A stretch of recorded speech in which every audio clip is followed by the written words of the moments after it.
앞뒤 옆으로 오시라고 고생 많으셨죠. 예수님 이름으로 축복하고 또 축복 드립니다. 이러면서 좀 한번 좀 엎드려. 예. 오늘 말씀이 그 눈물의 공동체라고. 오늘 말씀이 눈물의 공동체예요. 이 성경은요, 가만히 우리가 보면은 하나님의 선하시고 기뻐하시고 온전한 뜻이 분명히 계시잖아요. 하나님의 뜻은 과거나 현재나 모든 끝나는 마지막까지나 영원토록 동일하시거든요.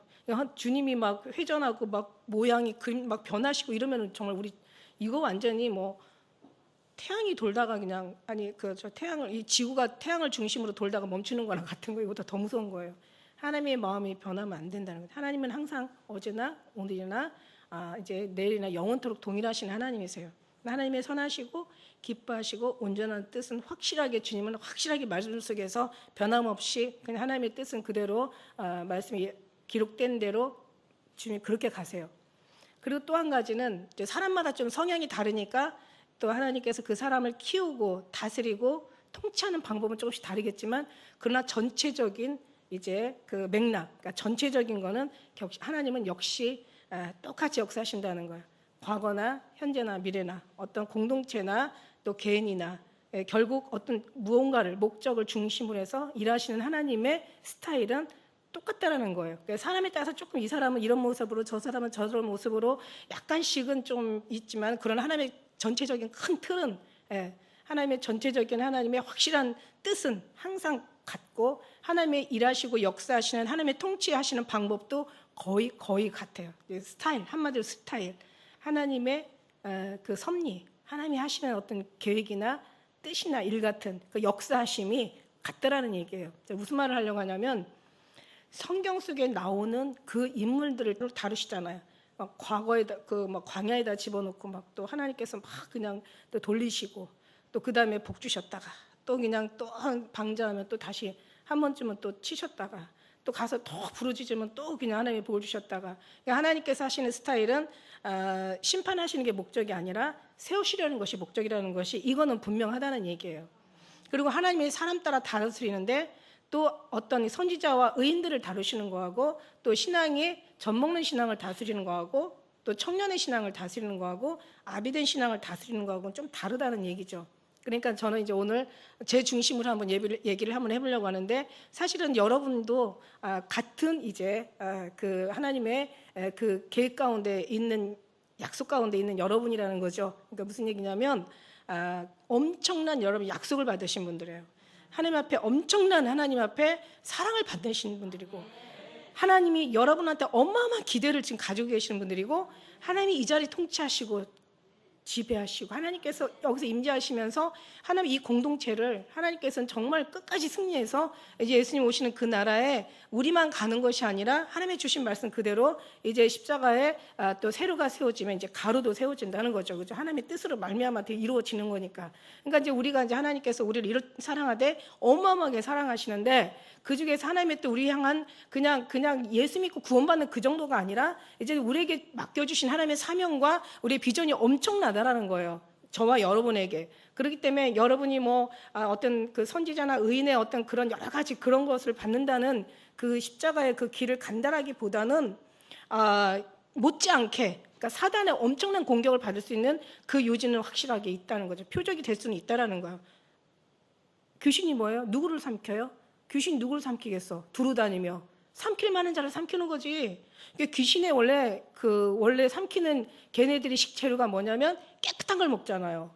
그러니까 회개한 심령. 그 다음에 절대 뱀의 습성을 갖거든요. 뱀의 습성을 갖고 있기 때문에 이 뱀의 식재료는 항상 살아있는 거야. 그 다음에 깨끗한 거 먹는 거지. 예. 그러니까 그걸 보면은 우리가 보면은 귀신이 두루 다니며 삼킬 자를 삼키는데 지 수하에 있는 걸 뭐하러 먹겠어요? 지 수하에 있는 거 아무 때나 걔네들은 먹어도 되는데 어디다가 그 표적을 두고 목적을 두냐면은 하나님 사랑하는 자들, 살아있는 사람들, 기뻐하는 자들. 왜냐하면 사단은 하나님을 대적하는 영이잖아요. 그러니까 왜 우리 그 계시록 12장에도 막 그 뭔가 여자의 후손들을 잡아먹으려고 막 애를 썼는데 예수님을 넘어뜨리려고 했는데 이기지 못하니까 나중에는 여자의 후손들을 가서 물론 예수님의 거기 물론 그 후손이 예수님이시기도 하지만 예수님의 그 반열에 있는 그런 하나님의 사랑하는 자들을 먹기를 원한단 말이죠. 자기 수하에 있는 거 뭐 취미 없어, 흥미 없어. 새로운 거 쳐 드시려고 쳐 먹으려고 드시는 게 아니라 쳐 먹으려고 얼마나 두루 다니며 삼키려 하겠냐 이거야. 그러니까 여러분이 타겟이 될 수 있다는 얘기죠. 무슨 얘기인지 알죠? 저는 어떻겠어요? 저한테는 어떻게 하겠냐. 그래서 제가 성경을 제가 묵상하다가 참 이 말씀이 떠올랐어요. 그렇구나. 하나님의 스타일, 하나님의 전체적인 다스림, 또 하나님의 섭리하시고 계획하시고 뜻하시는 하나님의 모든 뜻은 다 성경적이고 성경대로 가고 또 십자가의 길, 결국 영적인 삶, 성경적인 삶이죠. 그러니까 하나님의 택한 사람들의 삶인 거야. 이 사람들은 자기 뜻대로 살지 못하고 오직 누구의 뜻대로 살아야 돼? 아니, 세상에 자기 뜻대로 사는 사람도 많아요. 그러나 하나님께서 유별나게 하나님의 자녀만큼은 자기 뜻대로 살지 못하게 하고 오직 주님의 뜻대로 살게 하나님이 하신다는 얘기예요. 그래서 그 안에 우리가 들어왔기 때문에 그래서 우리는 사단의 큰 어떤 이제 공격의 대상이 되지만 그러나 또 하나님께서 우리를 지키시기 위해서 엄청나게 천군 천사로 여호와의 사자가 군대가 늘 옹해하시고 성령 하나님께서 우리를 완전히 인도하시고 그래서 여러분 우리는 어떤 그런 악한 우리가 예수님 밖에 있을 때는 사단이 사실 아무것도 아니에요. 예수님 안에 있을 때는. 근데 예수님 밖을 나가는 순간 우리는 사단의 공격 대상이 된다라는 거죠. 예수님 안에 있으면 항상 괜찮아요. 근데 사람이 예수님 안에만 있으면 얼마나 좋겠어. 이게 그렇지 않으니까 이제 문제가 되는데 어쨌든 주님의 스타일은 그렇다. 그래서 이제 성경적 이게 사명 공동체는 이제 결국 주님의 어떤 다스림 속에서 이제 가는데 이 성경에서 얘기하는 모든 것들이 다 이제 우리가 지난번도 얘기했지만 뭐 옳다라는 말, 성경에서 옳은 게 뭐냐, 옳은 게 좋은 게 좋은 거냐, 아니다, 옳은 게 좋은 거다. 옳다라는 말, 맞다라는 말, 온전하다는 말, 이게 참 굉장히 귀한 말씀들이거든요. 이 모든 것들이 다 뭐냐면 다 주님께로 들어 예수 그리스도로. 그러니까 제가 무슨 얘기를 하겠어요? 제가 여러분에게 성경 전체가 우리 이 모든 만물이 어떻게 창조되었어? 그런 말미암아 창조되었잖아. 예수 그리스도 말미암아 창조됐어. 그래서 그런 말미암아 창조돼서 이 모든 만물이 그런 말미암아 창조되었고 우리가 모든 만물이 그 안에서 나와서 그 안에 살다가 죽기로 돌아간다는 이 사실을 잊지 말라고 사도 바울이 얘기하잖아. 그러니까 모든 것이 예수 그리스도로 말미암아 창조되었고 그거 없이는 하나도 된 것이 없어. 그러니까 이제 뭐 사도 바울뿐만 아니라 모든 의인들이나 선지자들이 전하는 게 뭐예요? 다 예수 그리스도예요. 저도 전하는 게 뭐예요? 오직 예수 그리스도예요. 그러니까 성경의 모든 말씀들이 뭐 해석이 필요 없어요. 성경에서 얘기하는 좋은 모든 단어들이 다 예수님만으로 돌아오라는 얘기예요. 예수님께로 주께로 돌아오라는 얘기야. 그게 의예요. 그게 선이에요. 겸손하다, 뭐 낮아지다 이런 뜻이 그냥 어떠한 일에 있어서 그냥 죽어지고 그냥 비굴한 것처럼 막 뭐 밟히고 막 그냥 이렇게 그런 내려놓으라는 그런 뜻이 아니에요. 겸손하라는 얘기는 낮아지라는 얘기는 이게 모든 것이 다 예수 그리스도로 말미암아 그죠? 살아가라는 뜻이죠. 예수님의 살아가는 발자취를 따라서 살아가라는 거예요. 그러니까 우리 모든 것의 말씀에 가면 갈수록 이제 중심은 뭐다? 예수 그리스도다. 우리 삶의 중심은 뭐다? 예수 그리스도다. 그러니까 정말 그 분이 우리의 어떤 그런 뭐라 그럴까요? 우리 의식 속에, 우리의 모든 어떤 목적 속에, 우리의 모든 삶 가운데 주님이 영광을 받으시면. 그래서 지난번도 말씀드린 것처럼 생각을 한번 하라는 얘기야. 우리가 생각을 하고 사는데 우리의 어떤 선택이나 우리의 결정이나 우리의 판단이 정말 이게 예수 그리스도를 위하고 내 생명을 위하고 천국 가기를 위한 거고 이게 정말 이게 영적인 삶이고 성경적인 삶인지 이걸 판단해 보라는 얘기야. 그렇지 않으면은 우리가 손해를 보더라도 우리가 조금 아깝더라도 좀 마음이 좀 상하더라도 항상 우리는 이제 훈련 속에서 내려놓게 주님께서 하신다는 얘기죠. 저는요 성경을 보다가 참 놀라운 게 뭐냐면 지혜자의 마음은 초상집에 있고 미련한 자의 마음은 잔치집에 있대. 우리 맨날 이런 얘기 했잖아요. 그랬는데 알고 보니까 이 초상집이 남의 초상이 아니야. 네 초상이야. 저는 지금 그냥 깜짝 놀랐어요. 자 보세요. 지혜자의 마음은 초상집에 있고 미련한 자의 마음은 잔치하는 집에 있대. 그래서 저는 성경을 보니까 성경이 남의 초상인 줄 알았어. 그게 아니라 네 초상이야. 네 초상. 너와 관련된 초상이라는 거죠. 그럼 어떻게 되겠어요 여러분? 정신이 번쩍 나잖아요. 그러니까 하나님께서 우리가 그런 어떤 최고의 영광 가운데 들어가기 위해서 하나님께서는 어떤 이런 가운데 하나님께서 우리를 집어넣고 훈련을 하신다는 얘기야. 훈련을. 예. 우리가 훈련 안 받아도 우리 마음은 그냥 천국은 가도 이 땅에서 잘 살고 싶지. 그게 우리의 그 육신에 원하는 거지. No, 아니에요. 하나님께서 우리를 훈련하신 다음에 그 다음에 우리를 저 천국으로 우리를 하나님께서 싹 그냥 홀라당 벗겨가지고 깨끗하게 씻겨가지고 속옷부터 깨끗하게 갈아입힌 다음에 그 다음에 겉옷에 아름다움을 입혀가지고 모든 자세나 마음이나 삶이나 행실이나 어떤 모든 것을 다 하나님께서 그렇게 아름답게 씻겨서 보내신다는 얘기예요. 그래서 어떻게 하시는지 이제 우리가 선지자들의 어떤 그 삶을 한번 우리가 돌아볼 필요가 있는 거예요. 구약 시대에 구약의 마지막 선지자가 누구예요? 마지막 선지자가 성경에 마태복음 11장 13절에 모든 선지자와 및 율법에 예언한 것이 세례 요한까지라고 얘기했어요. 그러니까 선지자요, 의인인 마지막 선지자가 세례 요한이에요. 근데 세례 요한이 마지막 선지자한테 하나님이 하시는 하나님의 메시지가 있었어요. 그건 뭐냐면 여자가 낳은 자 중에 세례 요한보다 큰 그런 선지자가 없어. 그런데 하늘에 올라가면 지극히 작은 자라도 저보다 커. 그럼 뭐예요? 요한보다는 다 크다는 얘기예요. 자, 이게 바로 율법에 있는 사람들에게 하나님이 주어지는 하나님의 그 이제 대하심이라는 거죠. 구약의 율법에 여기까지.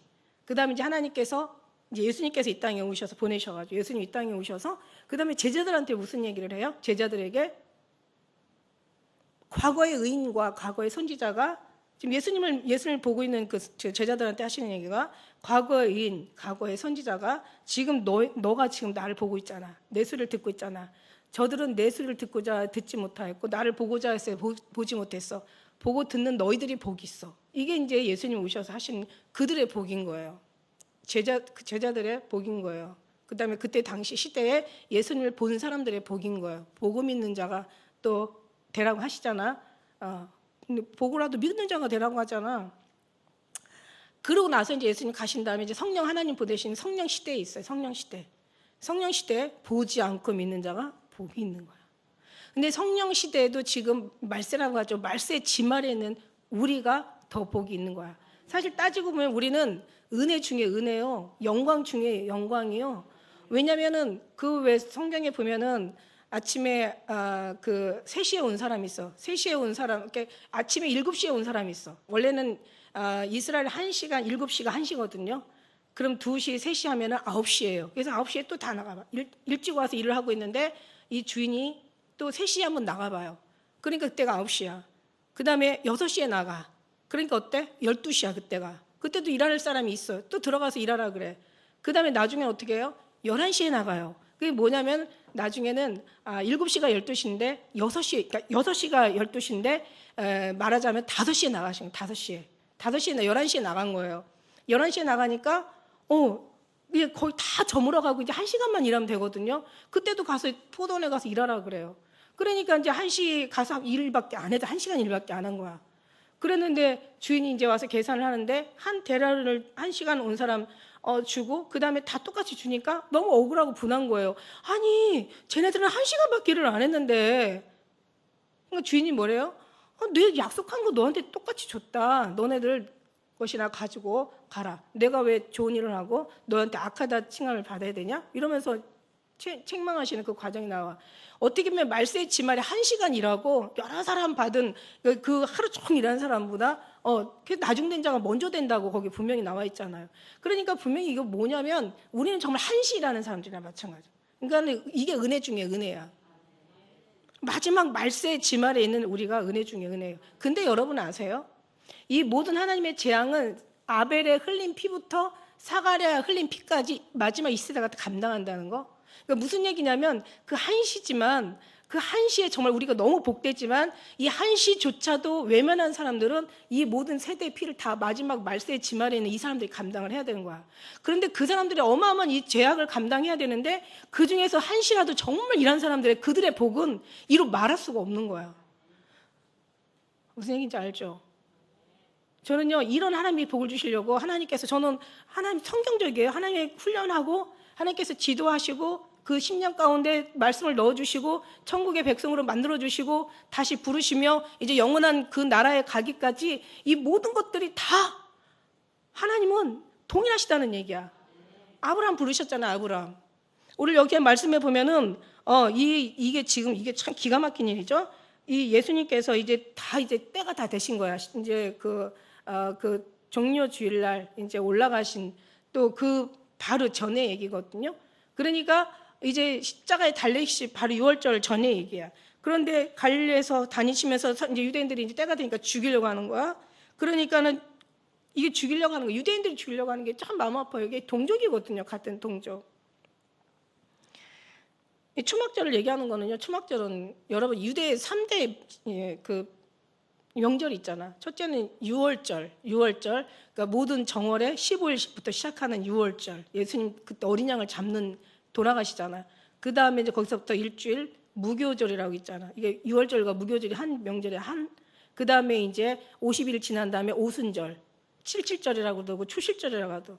그 다음에 또 지나서 이제 7월 중간에 있는 말하자면 초막절, 장막절이에요. 장막절, 초막절이 이게 장막이거든요. 이게 장막절이라고 하는데 예수님께서 그 계시록의 말씀에 보면은 예수님께서 그 예루살렘에 장막을 치시고 한말 천막을 치시고 초막을 치시고 거하신다라고 얘기할 정도로 우리가 생각하는 초막과 장막이 아니라 예루살렘의 그 장막은 어마어마한 거죠, 그죠? 엄청난 거지. 이제 그런 속에서 장막을 치시고 거하는 정말 그런 이제 거의 때가 다 된 이 시점에서 예수님을 죽이려고 해요. 지금 근데 누구냐면 이게 오늘 얘기한 게 형제들 얘기를 하는 거예요. 형제들이 유대인이 지금 죽이려고 하는데 유대인으로 가 스스로 나타나기를 구하면서 묻혀서 일하는 사람이 어디 있어? 이 일을 행하러 하거든 자신을 나타내 이러면서 이는 그 형제들도 예수님을 믿지 않았다 그렇게. 그러니까 저는 그 성경에 보니까 가버나움에서 예수님 사시잖아. 예수님 사시는데 가버나움아 내가 하늘까지 높아지겠느냐 음무같이 낮아지리라. 무슨 얘기했어요? 가버나움에서 제일 좋은 일을 많이 하셨는데 거기서 기적을 많이 베풀었는데 기적을 많이 행했는데 저들이 믿지 않았다고 얘기했어요. 그래서 가버나움 거기에다가 행한 기적과 이적을 차라리 두로 시도는 완전히 그냥 거기는 완전히 이방인들의 우상의 처소거든요. 거기다가 행했더라면은 너희가 벌써 베옷 입고 재에 앉아 회개하였으리라. 소돔과 고모라 땅이 너희보다 견디기 쉬우랴. 그러니까 가버나움에서 사셨는데도 집안에서도 안 되는 거야. 선지자가 성경에 뭐라고 해서 선지자가 마태복음 11장 몇 절에 이 마태복음의 말씀에 보면 선지자가 집에서는 대접을 못했대. 너무 안타깝죠, 그죠? 그래서 저는 아브라함의 생각이 나서 하나님께서 아브라함을 어떻게 했어요? 아브라함 믿음의 조상으로 하나님께서 택하셔서 부르시잖아. 그래서 이제 그 본토 친척을 떠나가지고 이제 내가 지시할 땅으로 가라 이래. 근데 가다가 아버지도 따라왔죠. 같이 데라도 따라오잖아. 하란까지 따라왔어. 하란에서 아버지 데려가 버리시잖아. 왜냐면 있으면 안 되거든. 훈련시키고자 하는 거는 근데 이게 하나님의 택함을 가만히 보면요 혈육이 아니에요. 이건 하나님의 부르심의 약속에서 택하시고 부르시고 정하시고 구원하시기로 작정된 자들. 이제 하나님께서 그리스도의 신부로 이제 하나님께서 뽑은 첫 열매들이라는 얘기지. 이게 참 혈육이 아니에요. 이게 뒤에 보면 이제 그런 말씀들이 제가 이제 쭉 이제 나타낼 텐데 그만큼 이제 세례 요한의 어떤 그런 그 구약의 마지막 복음부터 시작해서 예수님 오신 그 당시 또 성령 시대의 마지막 지말 그 중에서도 마지막에 있는 우리는 이제 정말 하나님 앞에 엄청난 축복을 받은 사람들이란 얘기예요. 왜냐하면 우리는 들려 올라갈 사람들이니까. 저는 그렇게 생각하거든요. 저는 그렇게 믿거든요. 그래서 이제 이런 속에서 진짜 하나님께서 눈물의 공동체를 만드시는데 이거는 우리가 가고 싶다고 가는 게 아니라 우리가 거기 참여한다고 참여하는 게 아니라 이건 절대적으로 하나님의 혈육이 아니라고 그랬어요. 하나님의 선택은 혈육이 아니에요. 그래서 뭐 우리 하나님은 하나님의 택하신 교회들, 그죠? 하나님이 부르신 교회들의 공동체가 되는 거죠. 이거 각각 하나님께서 영을 부르신대잖아. 옛날에는 어느 한 가정에 한 사람만 와서 예배에 참여하고 제사에 참여하죠. 제사 의식에 참여해가지고 여러 이제 짐승들을 다 이렇게 모아서 다 식구마다 하나씩 이렇게 그 짐승에다가 자기 죄악들을 전가해가지고 그 짐승을 잡으면은 그들의 죄가 사해지고 덮어지는 거였단 말이야. 그런데 예수님이 한 번에 단번에 모든 제사에 하나의 제물이 되어 죽으시고 그 다음에 이제 하나님께서 부르신 건 각각 부르셔. 과거에는 이제는 아버지가 포도를 먹으면 자식들이 이가 시다 했는데 이제는 노아나 다니엘이나 욥이 있을지라도 그들만 구원을 받는 거죠. 마지막 때 그 예언한 거예요. 근데 지금은 각각 부르시는 거예요. 그중에 혈통이 같이 있으면 얼마나 좋겠어요. 그럴 수도 있죠. 그럴 수도 있어요. 예.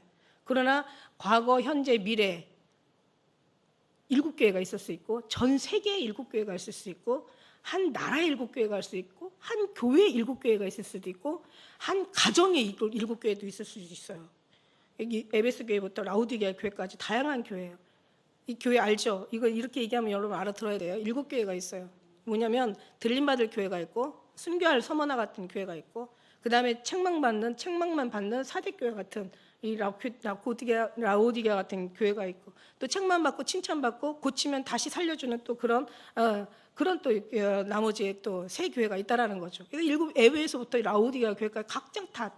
그러니까 이거는 빌라델비아 교회가 또 있다는 거죠. 저는 빌라델비아 교회가 유난히 두 교회가 책망 없이 칭찬만 받은 두 교회가 유일하잖아요. 빌라델비아 교회 올라가는 교회, 서머나 교회 순교당하는 교회. 나머지 교회는 이제 또 여러 가지 또 5교회가 그 외에 있고 그런 것처럼 하나님 앞에 정말 이렇게 들림받을 제가 빌라델비아 교회 설교했잖아요.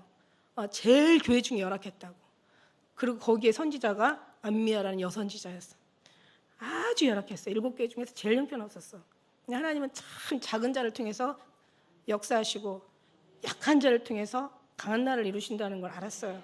그러니까 이게 뭐냐면 사람으로 비롯된 게 아니라 하나님으로 비롯됐다는 얘기야. 그래서 말세의 마지막에 이 시대가 이 어마어마한 피 여러분 알잖아요. 1600 스타디움이면은 제가 얘기했잖아. 이 서울에서부터 부산까지 톨게이트 거리가 400km거든요. 이게 1600이 400km로 말하면 400이야. 말굴레까지 다 왔고 말에 높인 거예요. 그죠? 한 도랑일 수 있어요. 그 엄청난 피를 이 시대가 감당하는 거예요. 이제 앞으로 마지막 말세 시대에 어마어마한 거죠. 근데 그 중에서 살아남는다? 하나님 훈련 안 시키고 살아남을 수 있을까? 들림 받는다? 이거요? 이건 산순교예요. 산순교. 한마디로 말해서 절개신앙, 순교신앙. 이거 완전히 진짜 정절신앙인 거죠. 오직 예수님으로 죽고 예수님으로 사는 거야. 예수님으로 살고 예수님 죽고. 그러니까 그 정도의 신앙이에요. 그러니까 예수님을 철저히 예수님으로 한다는 것은 이름만 말만 예수님이 아니라 우리의 모든 속까지도 싹 벗겨가지고 주님으로 채워버린다는 얘기지. 그럼 예수님 속에 사랑만 있는 예수님이신데 생명만 있는 예수님인데 거의 빛 대신 예수님인데 예수님 속에 모든 만물의 모든 비밀이 다 들어있잖아. 그죠? 오늘 여기 말씀에 보면은요. 우리가 읽은 말씀 중에서 7절 말씀 중에서 하나님이 주신 그러니까 예수님으로 말미암아 아버지를 아는 자가 없고 아버지로 말미하지 않고는 아들인 예수님을 알 수가 없는 그런 이제 계시적인 이제 이따 나올 거예요. 이따 제가 찾을게요. 그런데 어쨌든 이게 계시로 말미암은 거 돼야 되는 거야. 아버지께 허락하지 않으면 이거는 주시지 않으면 이거는 도무지 안 되는 얘기야. 자, 보면 제가 비밀과 계시에 대해서 얘기했잖아요. 비밀은 그냥 이게 이거다라고 얘기해 주면 비밀이 아니 이제 그 순간 아는 순간 비밀이 안 되는 거죠. 비밀한 것들이 이제 그 비밀이 벗겨지는 순간 이미 이제 비밀은 될 수 없지만 계시라는 것은 보여줘도 이거는 주님께서 그 눈에 비늘을 벗기지 않고 그 막힌 길을 뚫지 않고 닫혀진 심령이 열어 보이지 않으면은 이거는 몰라. 계시라는 건 하나님이 알려주셔야 돼. 보고도 모르는 게 그러니까 예수님 그랬잖아. 내가 땅의 일을 말해야 해도 너희가 알지 못하는데 땅에 있는 거 보인다는 뜻이거든요. 왜냐하면 보아도 몰라. 보아도 알지 못하고 들어도 깨닫지 못하는 거야. 마음으로 생각하지도 못하고. 그러니까 이게 내가 땅의 일을 말해야 해도 너희가 알지 못하는데 내가 하늘의 일을 얘기하면 너희가 듣겠느냐. 그러니까 이게 하나님께서 열어 보여주셔야 된다는 거죠.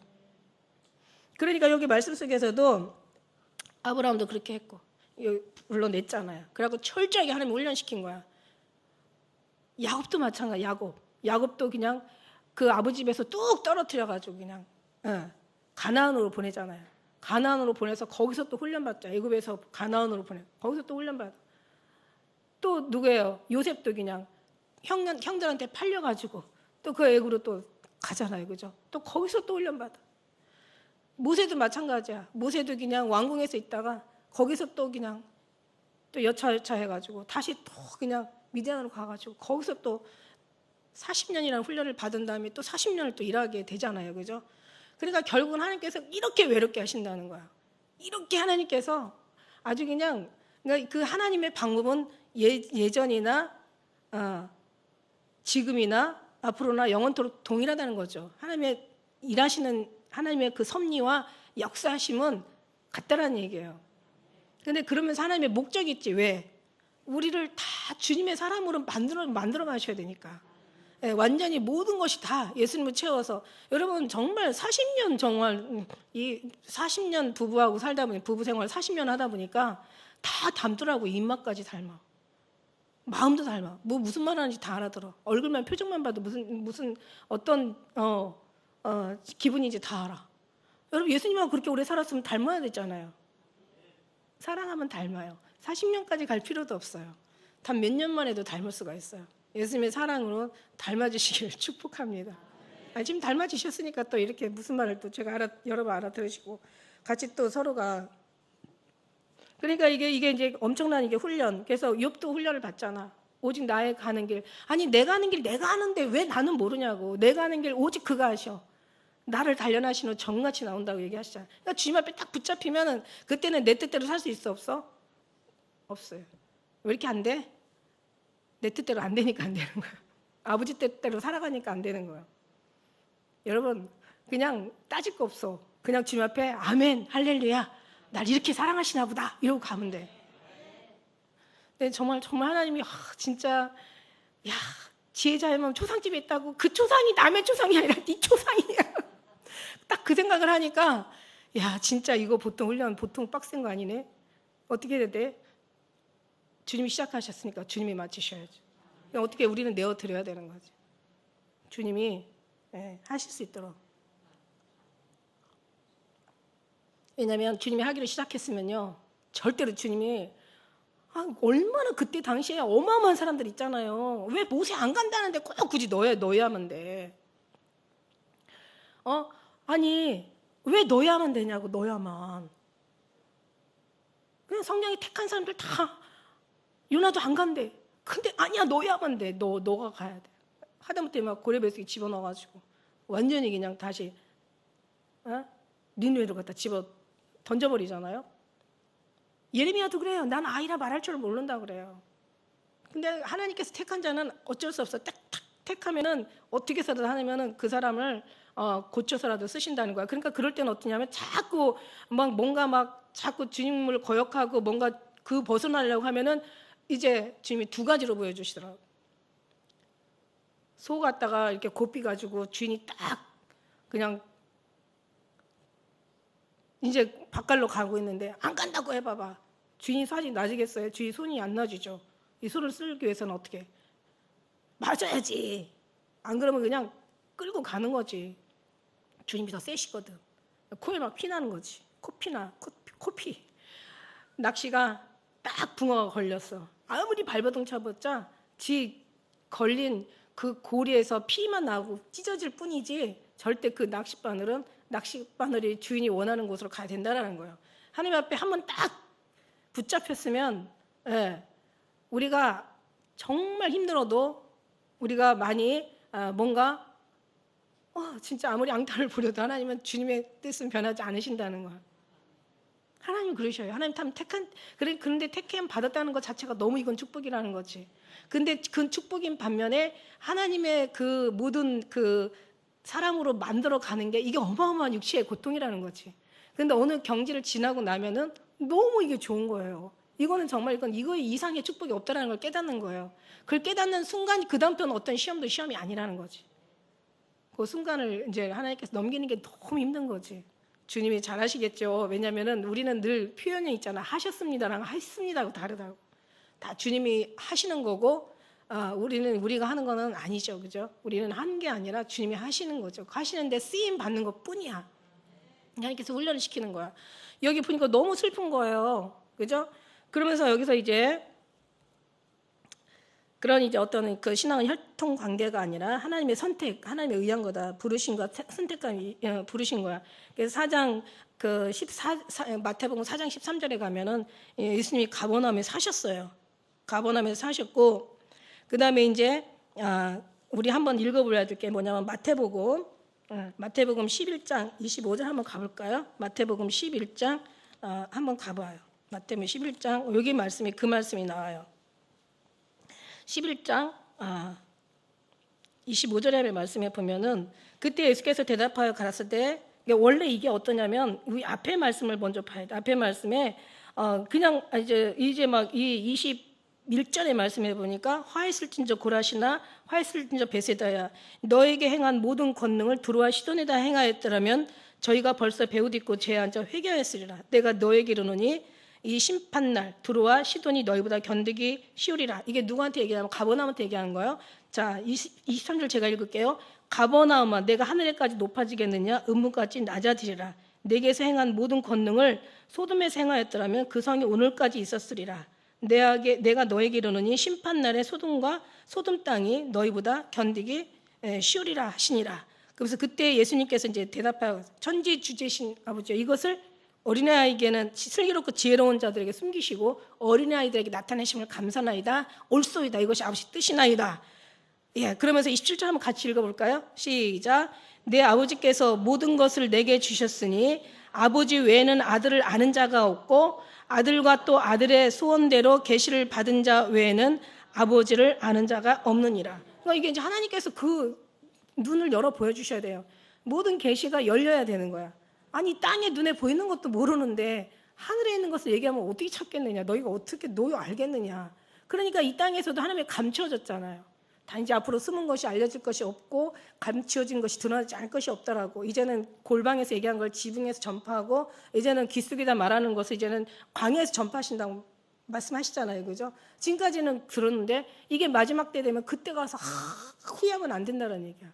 이미 우리는 새하늘과 새 예루살렘, 새하늘과 새 땅이 예루살렘으로 갈 사람들은 이 땅에서 우리가 새 하늘과 새 땅의 삶을 산다는 거죠. 새 땅과 새 하늘의 삶의 주인공은 예수님이세요. 신랑 되신 예수님이세요. 그래서 성경의 전체를 보면은 얘기할 필요가 없어. 신랑과 신부의 관계라는 거지. 교회는 우리가 왜 그 에베소서 5장에도 보잖아. 목사님들이 왜 주례할 때 항상 그 말씀 인용하시잖아요. 자, 신랑은 누구예요? 신랑은 그리스도. 그리스도가 신랑이 신부를 사랑하는 것이 그리스도가 교회를 사랑하는 것처럼 사랑하라. 그러면 교회는 누구예요? 신부예요. 그래서 예수 그리스도는 머리시니까 신부가 교회가 그리스도에게 순종하듯이 신부는 이거 요즘은 이제 통하지 않는 거지. 요즘은 완전히 다 뒤집어져 가지고 오히려 신랑이 여자 신부고 이 세상이 이걸 말세라고 하는 거예요. 이게 하나님이 옛날에는 안 그랬거든요. 옛날에는 그렇게 안 했어. 옛날에는 그래도 신랑이 그래도 뭔가 머리가 되고. 근데 이게 또 너무 가부장적이 되다 보니까 또 여자는 또 너무 그냥 미천한 존재가 돼서 이게 좀 안타깝긴 한데, 그래서 뭐 진짜 우리는 뭐 어느 것이 뭐 맞다 틀리다 이런 얘기를 하자는 게 아니라 예수님이 신랑이라는 얘기야. 그러니까 교회의 머리라는 얘기야. 그러니까 우리가 교회가 예수님을 얼마나 정말 순종하면서 잘 섬겨요. 이제 그런 관계가 되라는 거지. 그 다음에 뭐 신랑 신부가 아니라 그 다음에 예수님이 신랑이시면서 그리스도시면서 머리이시니까 신부를 사랑하는 것이 신랑이 교회를 사랑하는 것처럼 이렇게 사랑하는 거야. 순종하고 사랑의 관계인 거죠. 결국 그게 바로 이제 주님과 우리의 관계가 신랑과 신부의 관계예요. 그러니까 신랑과 신부가 사랑하면 되는 거야. 그런데 신랑과 신부가 사랑하지 않고 이제 여자가 신랑은 변하지 않거든요. 성경 자체 예수님은 변하지 않아. 그런데 신부가 교회가 신랑을 떠나가는 순간 이걸 음모라고 얘기하는 거예요. 음녀라고도 얘기하고 음모라고도 얘기하고. 그러니까 이게 죄예요. 이게 죄악이에요. 이게 사단이에요. 이게 저주예요. 이게 죽음이에요.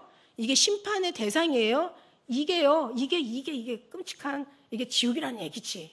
그러니까 다시 천국이요, 축복이요, 영생이요, 생명이요, 우리의 행복이요, 구원이요, 뭐 평안이요, 이 최고의 모든 좋은 용어를 다 갖다가 붙이는 그 모든 게 뭐예요? 신부와 신랑이 잘 사는 거야. 그러면 신부와 사랑이 하나가 돼서 사는 거지. 그럼 나중에는 어떻게 돼요? 신부는 그냥 돕는 배필일 뿐인데, 이게 돕다라는 얘기가 그냥 뭐 무슨 뭔가를 한다는 얘기 의미보다는 그 안에 붙어서 그냥 순종하는 존재가 된다는 거죠. 그러니까 우리는 그냥 주님 옆에서 그냥 붙어 있는 것만으로도 우리는 그냥 그의 신부로서의 그 사명을 감당하는 거예요. 신부가 어디 신부가 여기는 지금은 세대는 바뀌었는지 몰라도 아직 성경은 바뀌지 않았어요. 영원토록 신랑은 신랑이고 신부는 신부라는 얘기야. 이걸 인간들이 바꿔버리면 안 된다는 거죠. 이거는 역사 속으로 들어가가지고, 이건 진짜 어디까지나 예수님은 머리실 뿐이에요. 우리 인간의 우리 몸 구조를 한번 보세요. 모든 것이 다 뇌에서 결정져가지고 우리를 움직이게 할 수 있는 명령을 내려야 우리가 움직이는 거야. 뇌가 망가져가지고 우리가 팔다리를 움직이지 못하게 한다면은 움직여라고 명령을 해도 얘가 안 움직이면 어떻게 돼요? 그거를 이제 완전 마비라고 하고, 그거를 완전 뭐라 그래요? 잘못 병자죠, 병자, 그죠? 그러니까 신랑이 말 딱 명령했을 때 몸이 딱 순종을 하는 것처럼, 주님께서 말씀하셨을 때 우리는 그냥 아멘 하는 거죠. 우리 생각이 아니에요. 우리가 머리로서부터 모든 것이, 팔다리가 모두 오장육부, 이 모든 기능이 움직여지는 거지, 몸이 움직이는 싶어서 움직이는 게 아니라 이미 뇌에서 명령을 해야 된다는 거죠. 머리에서. 그러니까 그렇게 되기까지 하나님께서 우리를 철저하게 순종시키는 거죠. 순종하게 하시는 거죠. 그러니까 순종을 시키시는 게 우리가 순종하라는 그런 뜻이 아니라 했습니다가 아니라 이제 주님께서 하셨다라는 얘기예요. 그러니까 우리가 주님 앞에 할 수 있는 건 아무것도 없어. 그냥 사랑하시는 그 옆에 붙어서, 제가 얘기했잖아요. 지난번에 얘기했잖아. 사랑하는 사람 딱 알아보면 돼. 모든 만물에 뭐 여러 가지 신들이 있지만 예수 그리스도가 오직 유일하신 신이라는 걸 알아보면 되는 거야. 그럼 신랑만 붙잡으면 되는 거야. 바세바가 뭐 한 거 있냐고 그랬잖아. 다말이 뭐 한 거 있어. 진짜 은혜 아니에요? 아니, 라합이 뭐 했냐고. 룻이 뭐 했냐고요.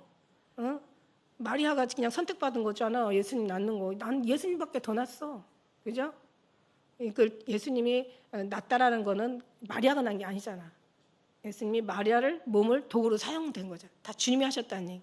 우리가 정말 사랑하는 자를 꽉 붙잡고 있는 순간, 그걸 떠나지 않는 순간, 가지가 나무에 붙어 있는 순간 열매는 저절로 맺게 돼 있어요. 지금은 못 맞아도 나중에라도 언젠가는 분명히 맺게 되어 있다라는 거예요. 그러면서 주님 얘기하시잖아요. 그래서 이거는 혈육 관계가 아니라 이건 하나님의 선택이다. 그래서 이제 그 마태복음 12장 48절에 이런 말씀이 있어요. 누가 내 모친이며 내 동생들이냐 하시고 손을 내밀어 제자들을 가리키며 가라사대 나의 모친과 나의 동생들을 보라. 누가 아버지 뜻대로 사는 자야? 내 형제요, 자매요, 모친이요. 모친 된다라고 얘기하시잖아요. 그죠?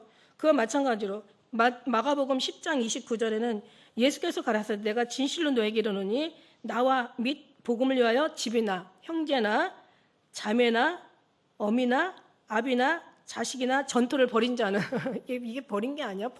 이게 어떻게 된, 아브라함도 버린 게 아니잖아요. 하나님이 그렇게 하신 거잖아. 야곱도 그렇고 요셉도 그렇고 모세도 그렇고 다 선지자들이 다 그러잖아요. 그죠? 다윗도 마찬가지고. 다윗은 완전히 사람 취급 못 받았잖아요. 사무엘이라는 어마어마한 선지자가, 원래 옛날에는 대통령 위에 그 선지자가 있잖아요. 그죠?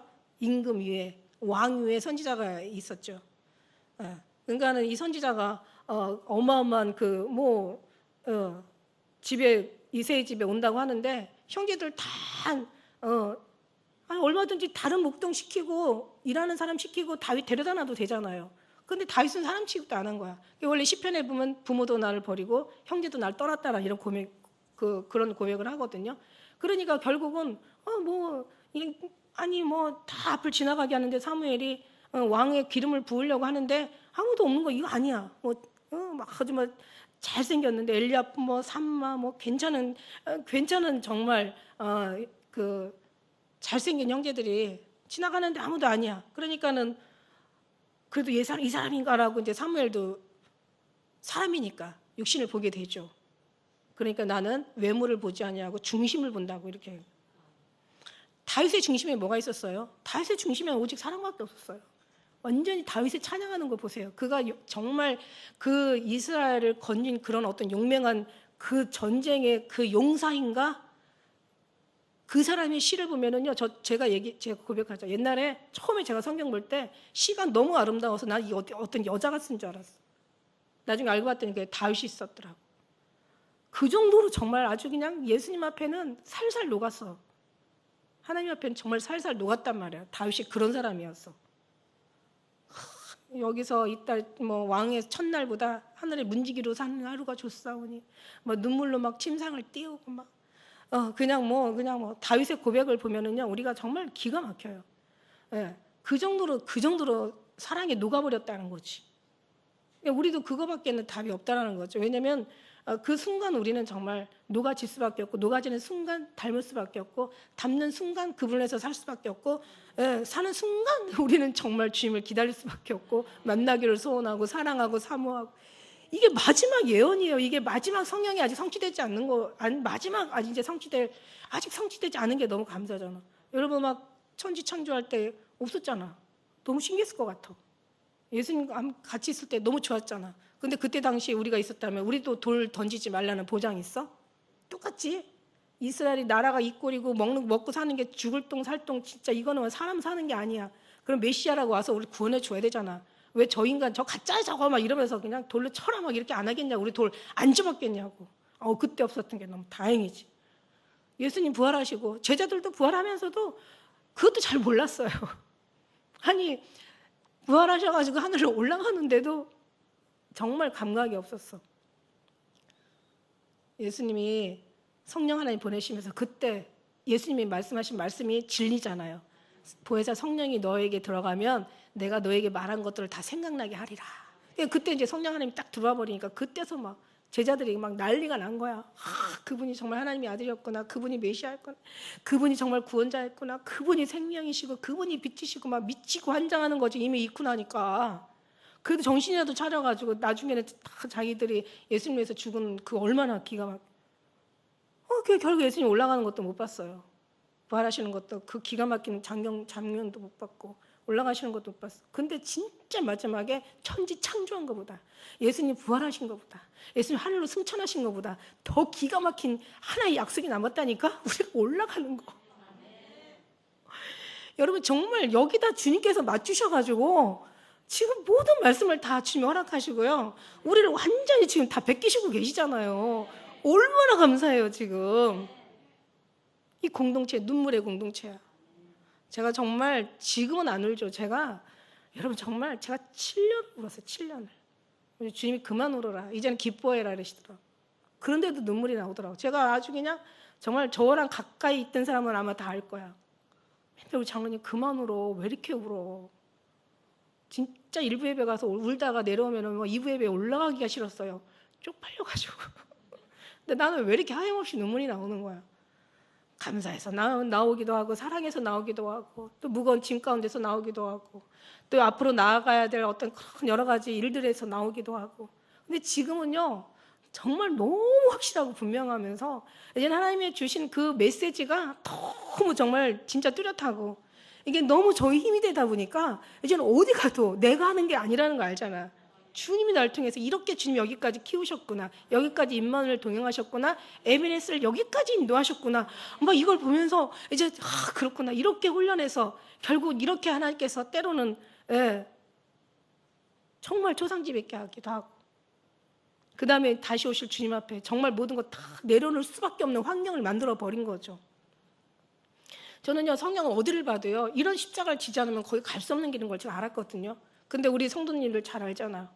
제가 뭐가 부족했겠어요? 제가 물질이 부족했겠어요? 제가 없는 게 있어요? 다 필요한 게 다 있었어요. 자식들도 다 그냥 아주 그냥 그야말로 아주 끔찍할 정도로 다들 잘하고 우리 장로님이 알잖아요. 그죠? 진짜 완전 애들이 말한 대로 엄마 리모컨이었어. 그냥 없으면 아무것도 할 줄은 몰라. 근데 하나님께서 이제는 모든 걸 다 하늘에다 다 새겨버리고 거기만 바라보라고 이제 모든 길을 한 군데밖에 안 낸 거예요. 왜 이러셨을까? 하나님 진짜 마지막 때 말세 진짜 천국만 바라보고 하늘에다만 소망 두고 그 다음에 그냥 거기 가는 것에 더 이상 다른 것에 눈 돌릴 상황도 아니고 쉽지도 않고 그냥 생각도 안 나. 네, 여러분. 그럼 다시 오신 이제 주님 앞에 이제 가야 되잖아요. 뭐 죽어서 뭐 개인 종말을 맞이해서 주님 앞에 서든 뭐 지구 종말을 또 맞이해서 서든 그런 거 상관없어요. 언젠가 내가 주님 앞에 선다라는 것 자체가. 그러면 하나님께서 마지막 때 일하게 하시고 뭐 나를 불러가지 않으실까, 들려 올라가지 않으실까, 하나님께서 날 취해가지 않으실까, 이제 그런 기대는 해요. 어쨌든 간에 뭐 주님 나라만 간다면 그거는 어떻게 가도 상관은 없지만, 그러나 마지막 때 하나님께서 일하게 하신, 내가 일하게 될 때가 마지막 때다라고 얘기할 때 진짜 저희가 마지막 때를 지금 일하고 있는 거예요. 이제 마지막 때가 가까이 오니까 이제는 확실한 믿음으로 하나님께서 완전히 이게 무장을 시키는구나라는 생각도 들어요. 믿어지죠, 그죠? 예. 주위를 바라보지 마세요. 예. 환경을 바라보지 마세요. 그냥 정말 어떤 상황에도 예수님 바라보면 파도가 안 보여. 근데 파도 바라보는 순간 주님이 안 보이는 거야. 그러니까 우리 어떤 상황이든 파도가 치면 칠수록 더 주님 예수님만 바라보는 거야. 그래서 그러면서 하나님께서 그러면 좀 훈련을 받아도 좀 덜. 예. 왜냐하면 주님의 목적은 훈련시키는 게 훈련의 목적이 아니라 주님께로 우리를 착 그냥 주님으로 채워버리는 것이 이게 주님의 목적이거든요. 여러분이 어디서 안 보라고, 아니 공부 열심히 잘하는 애한테 왜 매질하고 왜 부모가 부당하게 대하겠어요. 공부하라고 그러는 거지. 그러니까 주님 앞에 충성하라고 얘기하는 거야. 맡은 자에게 구할 건 충성이라고 했어요. 우리의 마음이 온전히 예수님으로 하셨습니다라고 우리가 완전히 바뀌면서 그 사랑 가운데 완전히 정말 우리가 그냥 빠져 들어가는 거죠. 그러면서 이제 이렇게 그렇게 여러분 막 왜 이걸 안 돼? 막 계시, 예언, 뭐 무슨 특별한 뭔가 막 뭐 이런 어떤 신비한 것들, 뭐 그냥 뭐 응답, 뭐 이런 어떤 이런 모든 것들이 그런 것들을 바라보다가 결국은 주님도 잃어버리고 이것도 안 되는 거야. 예수님 안에 들어가면 신비도 일어나요. 기도도 응답도 일어나요. 예, 거기에서 역사도 일어나요. 거기서 정말 하나님의 그 뜻이 이루어져요. 그러니까 하나님 안에 들어갈 때 이것들이 이루어지거든요. 그 다음에 우리는 정말 영생도 얻고 이 땅에서 또 하나님께서 원하는 축복도 얻고 그 다음에 이제 정말 주님의 뜻하는 바도 이루어지고. 근데 이게 안 되면은 이것도 안 되고 저것도 안 되고 영생도 안 되고. 우리는 많은 영혼들을 주님께로 이끌어가야 될 그런 사명을 가지고 이 땅에 주님 보내주셨는데, 근데 그런 것도 안 되고 이것도 저것도 아무것도 안 되잖아요. 그런데 우리가 온전히 주님 안에, 그래서 우리 하나님께서 이런 모든 것들이 다 정말 이제는 하나님께서 제가 진짜 항상 그런 얘기했어. 분명히 성경을 보면은 십자가의 길을 분명히 가야 되는데 모든 삶이 너무너무 괜찮은 거야. 그래도 저는 주님 앞에 항상 무릎 꿇고 늘 주님 음성 들어가면서 늘 주님과 임만을 했죠. 그런데 확실히 달라요. 제가 이제 언제나 삶아 드실라나 뭐 이랬는데 이렇게 2022년도 아주 푹 삶으시더라고. 아주 뼈다귀까지 다 삶아서 고우신 것 같아 지금. 마음이 으물으물해가지고 진짜 정말 주님 진짜 오늘일까 내일일까 주 내게 오실 날. 오늘이라도 부르면 다 빈손 들고 가야 돼. 제가 얘기하잖아. 우리 은혜 안에 완전히 녹아져 버리면 저 불경도 성경으로 들린다고. 유행가 가사도 찬양으로 들린다니까. 맞아요, 틀려요? 아유, 그 정도 돼야지. 뭐 세상 싫어지면 그러면 세상 밖으로 가야지. 어차피 세상 속에서 살면서, 그죠? 거기 세상에 물 안 들면 되는 거지. 물 안 들면 되는 거잖아요. 거기 우리 빠지지 않잖아요. 그냥 하나의 그냥 이용하는 거지 우리가. 가사를 통해서 주님 앞에 영광 올려드리는 거고, 이거 정말 진리다 이런 말씀들이 말씀대로 살게 해주시옵소서. 기도하면 한마디 하면 되는 거고, 기도도 기도고 다니면서도 기도를 하는 것도 기도지만 이게 삶이 다 기도야. 아주 마음이 그냥 녹아지는 게 기도라니까. 너무 슬퍼, 너무 아파, 아프다 슬프다 너무 외롭다 이게 다 기도라니까. 주님 없으면 진짜 어떻게 하나. 예수님 안 계시면 어떡할 뻔했나. 여러분 그러잖아요. 욥의 인내를 하나님 배우게 하시잖아요. 욥이 어떤 사람이었어? 참 기가 막히게 잘 살았잖아요. 자식들 여러분 아들 7에 딸 3이면은요 최상의 가족 구성원. 성경이 이랬잖아. 수중에 자식이 많은 사람들은 수중에 화살과 같아서 성문 밖에서 부끄러움을 당하지 않는데, 아들이 7이면 옛날에는 아들이었거든요. 옛날에는 아들이었었어요. 이 시대는 아들이었어. 딸 만나면 소박당했어요. 아들을 낳아야지. 첫째 아들이면 참 좋았지. 근데 이제 아들 7을 낳았으니 뭐 전통에 가득하니까 성문 밖에서 부끄러움을 안 당하는 거예요. 그리고 얼마나 화목했어요. 누가 하나가 생일이면 다 10명이 가가지고 다 맨날 잔치하고. 그거 아주 욥이 회개했잖아. 너무 부자에다가 집안 빵빵한 데다가 아이들 사이 좋고 그냥 뭐 또 그 동네에서 집도 인정받고 존경받고 이거 뭐 진짜 사람이 취할 수 있는 최고의 삶을 누렸잖아. 근데 왜 욥을 갖다가 그렇게 주님이 그러셨잖아요. 야, 너 욥 위에서 봤어? 그렇게 순전하고 정직하고 악에 떠나서 그렇게 하나님을 경외하는 사람이 없어. 그랬으면 됐지. 왜 그랬겠냐고. 이게 인간에 나오는 것들이 나중에는 하나님 얘기하시잖아. 뭐라고 얘기하세요? 38장에 나타나서 그러면서 네가 내가 하늘을 펼 때 네가 어디 있었느냐? 내가 이 땅에 궁창을 펼 때 이 땅에 땅을 펼 때 너 어디 있었느냐? 내가 우박 창고를 만들 때 네가 보았느냐? 내가 뭐 어쩌고 했을 때 네가 그러니까 뭐냐면 네가 인간의 힘에서 나오는 게 아니라는 것을 이걸 철저하게 알게 하신 게 욥은 고난이 아니에요. 여러분 우리의 고난은 고난이 목적이 아니에요. 하나님을 알게 하셔서 하나님으로 집어넣기 위한 하나님의 뜻인 거지. 여러분 진짜 그럼 막 엎드려져 봐. 없으면 그거 다 이게 하나님의 섭리거든요. 여러분 확실하고 분명히 아세요. 고난이 목적이 아니에요. 우리 삶은 고난이 아니에요. 연단이 훈련이 이게 아니에요. 고난이나 훈련이나 연단을 통해서 네가 하나님의 사람으로 완전히 인치심을 받으라는 그런 말씀인 거야. 제가 설교하지 않게 해서 모든 삶이 다 예수 그리스도로 나타나요. 이 땅의 모든 것들이 예수님 여기 예수님 계시. 우리 장로님 돌아가시기 전에 말씀하신 말씀 있잖아. 집안에 온통 가득 예수님 뿐이라고. 그냥 모든 그림 하나 모양 하나 벽지에 그 문양 하나가 다 예수님인 거야. 아니 그냥 저게 무슨 예수님이야. 근데 그걸 예수님으로 보여. 이불의 모든 모양이 다 예수님이야. 제가 이미 얘기했잖아. 이건 오래전에 얘기했잖아. 예수님 여기 계셔. 여기 계셨는데 여기 계셔. 여기 계셨는데 여기 계셨는데 분명히 여기 다시 보면 여기인데 저쪽 보면 저기 계셔. 어디 보는 데가 다 예수. 그러니까 예수님 충만하신 우주 만물에 충만하신 예수님. 그분이 나타나길 원하시고 그분이 땅을 다스리길 원하시고 그 나라가 뭐예요? 그가 통치하시고 지배하시고 다스리는 게 주님께서 다스리는 그 나라가 그의 나라예요. 주님이 다스리지 못하는 사람이든 가정이든 사회든 그 사람들이 그 모였다 할지라도 다스림이 없는 이 교회라면은 이 교회도 교회가 아닌 거지. 주님이 다스릴 수 있는 거기가 하는 나라예요. 그래서 너는 먼저 그 나라의 의를 구하라.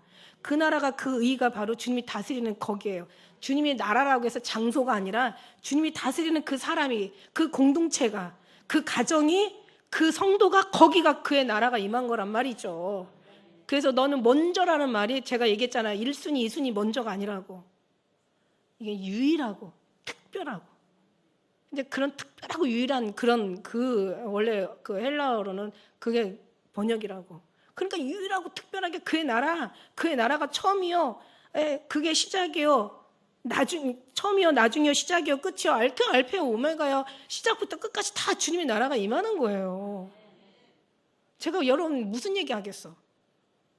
사도 바울이 누구를 위해서 죽었는데? 예수님 얘기하다가 죽었잖아요. 제자들이 무슨 얘기했는데? 예수님 복음 전하다 죽었잖아요. 그 후에 선지자들이나 그 주인만 누구를 했는데? 선지자들, 구약의 선지자들 이 메시아 얘기했잖아요. 지금 우리가 무슨 얘기할 건데? 다시 오실 예수님 앞에 그 외에 무슨 설교가 필요하겠냐는 거야. 주님의 사랑 외에 무슨 쓸데없는 소리가 우리가 주절거려야 되겠느냐는 거야. 입이 왜 있는데? 예수님을 전하라고 있는 거대. 눈이 왜 있는데? 눈꺼풀 벗겨져서 주님을 우리가 보이지 않는 주님을 보라고 하는 영적인 눈의 시야를 주님께서 우리에게 주셨잖아. 귀가 왜 있는데? 왜 이걸 왜 뚫려야 되는데? 주의 음성을 듣는 거야. 이 심령이 왜 있는데? 내가 왜 있는데? 우리가 왜 사는데? 우리 손이 예수님이 십자가에 그 피 묻은 손으로 못 박혀 샀잖아요. 우리 발 누구를 위해 사는데? 누구를 위해서 달려가는데? 예수님이 십자가에 발 못 박혀 사셨단 말이야. 우리 머리 가시관 쓰시고 피 흘려서 우리 머리 다 사셨고 우리 가슴 창 찔려서 사셨단 말이야. 머리도 발끝까지 다 주님 사셨으면 우리 마음도 주님 거고 우리의 몸과 마음이 예수님 거면 우리의 삶도 인생도 다 주님 거라는 거지. 그러니까 사도 바울이 이거 깨닫고 나서 세상을 배설물로 여기고 죽어도 살아도 뭐든 마셔도 먹어도 예수를 위해서 산다. 우리들 중에 누가도 자기를 위해서 사는 자가 없고 자기를 위해서 죽는 자도 없다. 다 주를 위해서 살고 주를 위해서 죽나니. 이게 완전히 성령이잖아요. 그잖아요? 그러니까 욥을 왜 그 어마어마한 그 대단한 사람을 갖다가 왜 하나님께서 이제 그만큼 하나님을 경외했지만 이제는 자기의 어떤 의를 떠나서 굉장히 의로웠잖아요. 그 친구들하고 대화할 때 진짜 욥은 엄청 의로운 사람이었어. 자기가 자기를 의로 자칭한 사람이에요. 알고 봤더니 그거 깨부시려고. 이제는 네가 할 수 없을 때 하나님으로서 다 하실 수 있다. 그래가지고 욥의 인내를 보았다라는 그런 말씀은 뭐냐면 진짜 이게 자기가 인내한 게 아니라 하나님께서 인내케 해주시는 하나님을 깨닫는 거예요. 그래갖고 나중엔 자기 입으로 자기 손으로 자기 입을 가리면서 천의 한마디도 자기는 하나님께 드릴 수 없다. 나의 가는 길 오직 그가 하시나니 나를 단련하신 정같이 나오는 이게 정말 그게 고백이 될 수밖에 없어요. 왜? 내 가는 길 내가 하는 게 아니에요. 다 그가 하시는 거지. 너의 행사도 맡겨버려라. 사람이 뜻하고 계획할지라도 우리가 마음으로 계획할지라도 주님께 발걸음을 인도하시는 게 하나님이시라고 얘기했잖아. 그죠? 예수님의 그 크신 은혜가 여러분을 완전히 감싸고 계시니까 그걸 느끼시고 그걸 누리시는 여러분 되셔서 주님의 아름다운 통로로 사용되시는 우리 모두 공동체 되시기를 축복합니다. 기도하겠습니다.